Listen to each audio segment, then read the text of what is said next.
Subscribe to our channel for the latest NBA news, trade rumors, and breaking updates. One of the most talented 23-year-olds in the NBA still doesn't know where he's playing next season, and it's almost August. What's going on with Jonathan Kuminga? Here's the situation. There's genuine Lakers interest, a stalled sign and trade with the Atlanta Hawks, and now a potential three-team solution being floated by one of the most connected reporters in the league.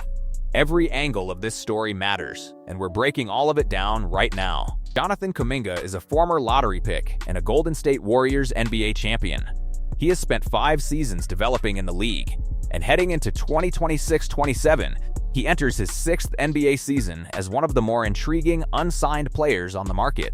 Last season, split between the Warriors and the Hawks, Kuminga averaged 12.2 points, 5,006 rebounds, and 2.3 assists per game, shooting 46.3% from the field and 33.3% from beyond the arc. Those are not numbers that belong to a fringe player. That production, combined with his athleticism and age, puts him firmly in the category of players who can become a cornerstone for the right team. His next contract and his next destination will significantly shape the direction of his career. So why is it late July and Kuminga still has no confirmed destination? The answer lies in the complexity of NBA roster construction and salary mechanics. The Warriors cannot simply re-sign him without financial consequences, and a straight free agent signing from another team comes with its own complications under the current CBA.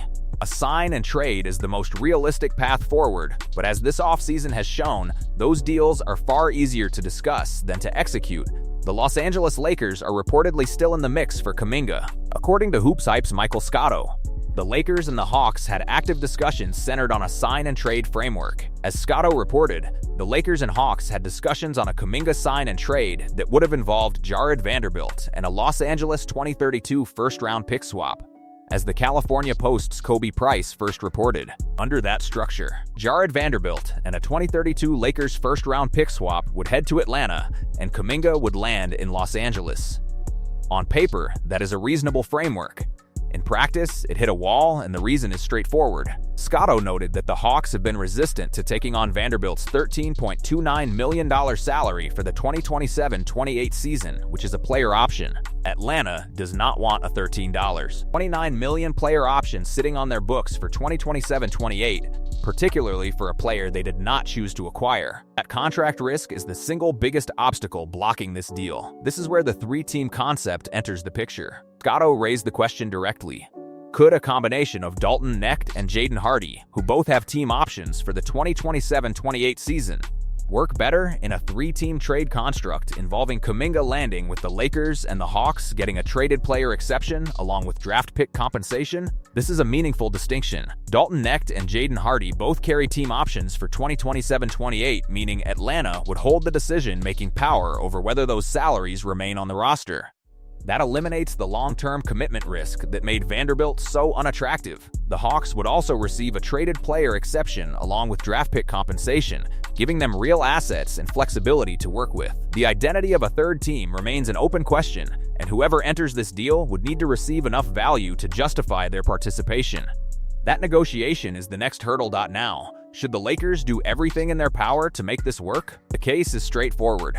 Dalton Knecht is, by credible assessment, moving backward as a player. Kuminga, on the other hand, carries substantially higher upside. At 23 years old, he fits precisely within the competitive window of a Luka Dončić-led roster.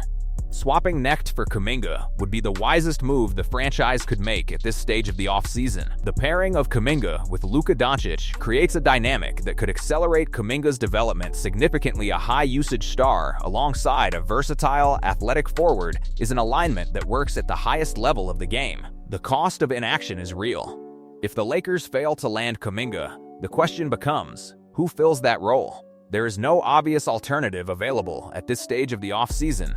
The one legitimate concern attached to Kuminga is his perimeter shooting. 33,003% from 3 is functional, but it is not yet the floor spacing efficiency that a Doncic offense truly demands.